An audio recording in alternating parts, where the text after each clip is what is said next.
जैन दोस्तों, मैं आज आपको वेट पढ़ाऊंगा। मैंने अपनी पिछली वीडियो में डिस्काउंट, प्रॉफिट लॉस हर एक चीज पढ़ाई है। आपको सीखना है, आप मेरी पिछली वीडियो देख सकते हैं। इस वीडियो में आपको वेट पढ़ाऊंगा। वेट से वेट, प्रॉफिट लॉस, डिस्काउंट हर कॉम्पिटेटिव एग्जाम, हर कंपटीशन वाले एग्जाम में वेट से, डिस्काउंट से, वेट डिस्काउंट, प्रॉफिट लॉस से क्वेश्चन पूछे जाते हैं। तो चलिए मैं आपको बताता हूँ, और इस वीडियो में आपको सारे फॉर्मूले, सारे ट्रिक बताऊंगा जिससे आप ज़्यादा से ज़्यादा प्रॉफिट लॉस के क्वेश्चन सॉल्व कर सकते हैं कम से कम समय में। तो चलिए शुरू करते हैं। वेट होता क्या है? वेट का फुल फॉर्म आप पहले जान लीजिए। वेट का मतलब फुल फॉर्म होता है value added tax. Value added tax.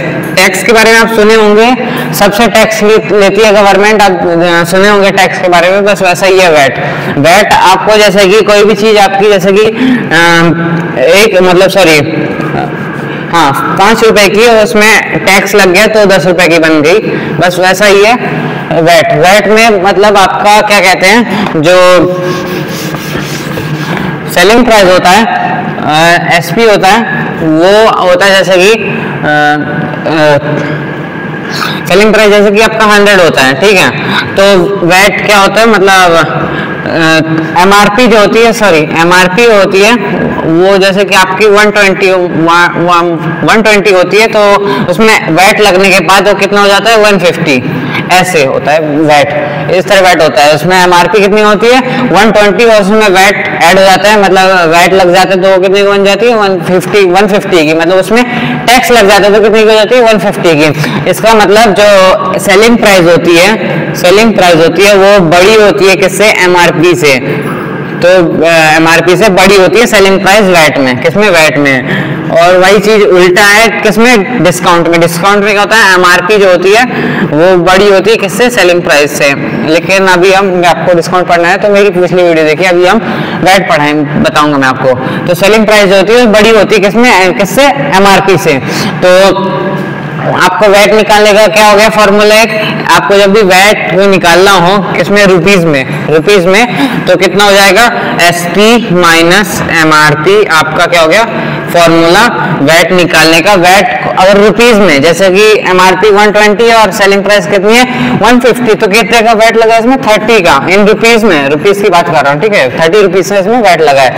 तो वही मैं बता रहा हूँ, एसपी कितना, 150 माइनस 120, 130 रुपीज का आपका क्या लग गया, वेट इन रुपीज में। इस तरह हम रुपीज में वेट निकालते हैं। अब वेट परसेंटेज में कैसे वेट निकालते हैं वो बताऊंगा अभी मैं, ठीक है।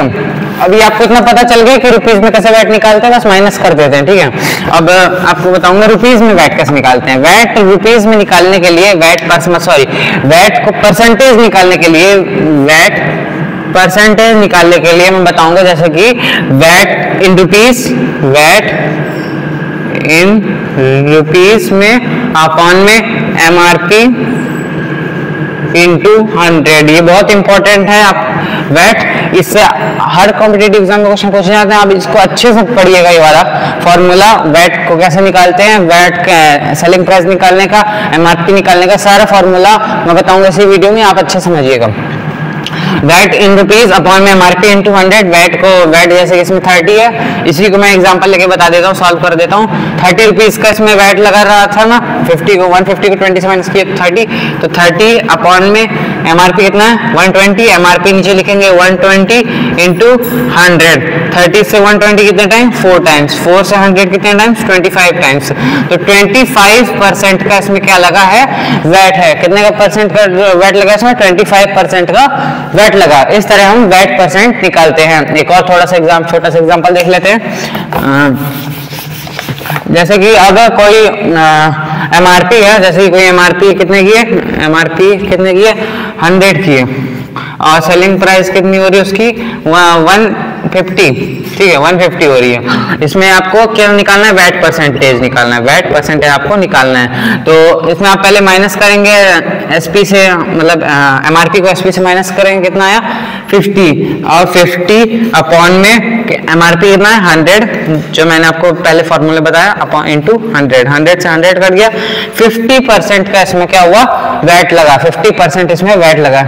इस तरह हम वैट परसेंट निकालते हैं। अब मैं आपको बताऊंगा कि अगर वैट परसेंट दिया हो और उसके साथ एमआरपी दी हो, आपको सेलिंग प्राइस निकालना हो, या फिर वैट परसेंट दिया हो और एमआरपी दी हो, आपको सेलिंग प्राइस निकालना हो। अब हम कैसे अब ऐसे क्वेश्चन को कैसे करें, अब मैं बता रहा हूं उस तरह के क्वेश्चन। अगर आपको वैट में वैट परसेंट में, ठीक है, अगर आपको वैट परसेंट दिया, क्या दिया, वैट दिया और सेलिंग प्राइस दिया है, आपको एमआरपी निकालनी है। कैसे निकालोगे, तो एमआरपी निकालने का फॉर्मूला क्या होता है, सेलिंग प्राइस इनटू 100 अपॉन में 100 प्लस वैट परसेंटेज, ठीक है, वैट परसेंटेज, ये होता है फॉर्मूला। इंपॉर्टेंट चीज लिख रहा हूं, आप अच्छे से देख लीजिएगा। एमआरपी निकाल के और फॉर्मूला होता है सेलिंग प्राइस इनटू 100 अपॉन में 100 प्लस वैट परसेंटेज, ये होता है एमआरपी निकालने का फॉर्मूला।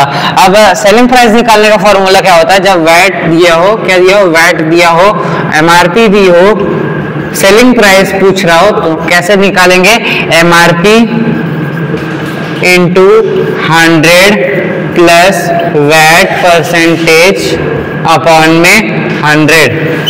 इस तरह हम एसपी निकालेंगे, जिसमें क्या है, वैट दिया है और सेलिंग प्राइस दिया है, एमआरपी निकालनी है, क्या हो गया formula, selling price into 100 upon में 100 प्लस वैट परसेंटेज, ये होता है फॉर्मूला एमआरपी निकालने का। और सेलिंग प्राइस निकालने का क्या फॉर्मूला था इसमें, जब आपको वैट दिया हो, एमआरपी दिया हो, सेलिंग प्राइस पूछ रहा हो, तो MRP into 100 plus VAT percentage upon में 100। इससे रिलेटेड अब दो एग्जाम्पल देख लेते हैं। जैसे कि पहला एग्जाम्पल इससे रिलेटेड मैं देख रहा हूँ, इससे रिलेटेड जैसे कि एग्जांपल, जैसे कि कोई भी ऑब्जेक्ट है, ठीक है, जैसे कि कोई चेयर है, क्या कोई चेयर है, ठीक है, उसमें वैट कितने का लग रहा है, वैट लग रहा है 20% का वैट लग रहा है, और उसको बेचा कितने जा रहा है, वैट लगने के बाद सेलिंग प्राइस उसकी कितनी है, उसकी सेलिंग प्राइस हो रही है 2000, 20% वैट लगने के बाद उसकी सेलिंग प्राइस कितनी बन रही है 2000। अब हमको उसमें एमआरपी फाइंड आउट करनी है कि एमआरपी कितनी थी, कि उसमें 20% वैट लगा तो 2000 आ गया। तो अब एमआरपी निकालने का फॉर्मूला यहाँ पे मैंने लिखा, सेलिंग प्राइस कितनी है 2000 लिखा, इनटू 100 लिखा, अपॉन में 100 प्लस वैट परसेंटेज, तो 100 प्लस 20 कितना 20, तो 2000 इंटू 100 अपॉन में 120, 10 से 10 कट गया, और कितना हो गया ये 20,000 अपॉन में 12, 2 से कट गया ये 10 टाइम्स 10,000 अपॉन में 6, 2 से कट गया ये 5,000 टाइम अपॉन 3, 5,000 अपॉन में 3। इसका क्या हो गया, एमआरपी हो गया। इसका आप डेसिमल में कर सकते हैं। ये आपका क्या गया एमआरपी। इस तरह हम निकालते हैं एमआरपी। अब आपको एक और एग्जांपल जैसे बेस कर देता हूँ। आपको जैसे एक और एग्जांपल देता हूँ, कोई भी चीज सेलिंग प्राइस उसकी कितनी हो रही है, उसकी सेलिंग प्राइस वो हो रही है 50 हो रही है, उसकी सेलिंग 500 हो रही है उसकी सेलिंग प्राइस, और उसमें कितने का वैट लगने पर उसकी सेलिंग प्राइस 500 हो रही है। उसमें वैट लग रहा है कितना, उसमें वैट लग रहा है, आप ले लीजिए 50% का वैट लग रहा है। अब उसके एमआरपी आप फाइंड आउट करिए एमआरपी।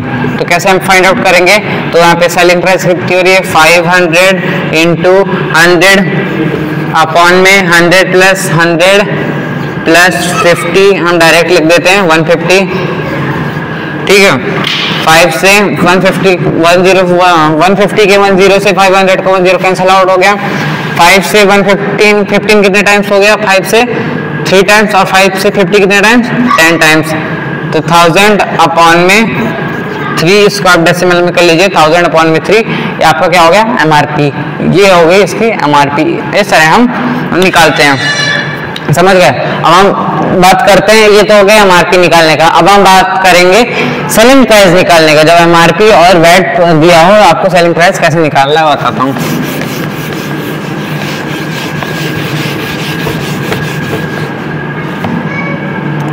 सेलिंग प्राइस क्या, सेलिंग प्राइस निकालने का बताऊंगा। जब आपको वैट कितने का, वैट जैसे कि आपको दिया कितना, कितने परसेंट का वैट लग रहा है इसमें आपको, जैसे कि 10%, हाँ 10% का वैट लग रहा है। और उसमें आपको एमआरपी कितने की थी, एमआरपी कितने की है आपका, एमआरपी है जैसे कि 100 की, 100 है एमआरपी, 10% वैट लग रहा है, तो बताइए उसकी सेलिंग प्राइस कितनी होगी। तो एमआरपी मैंने फॉर्मूला क्या लिखा था, एमआरपी जब सेलिंग प्राइस निकाला तो MRP into 100 plus VAT percentage upon में 100।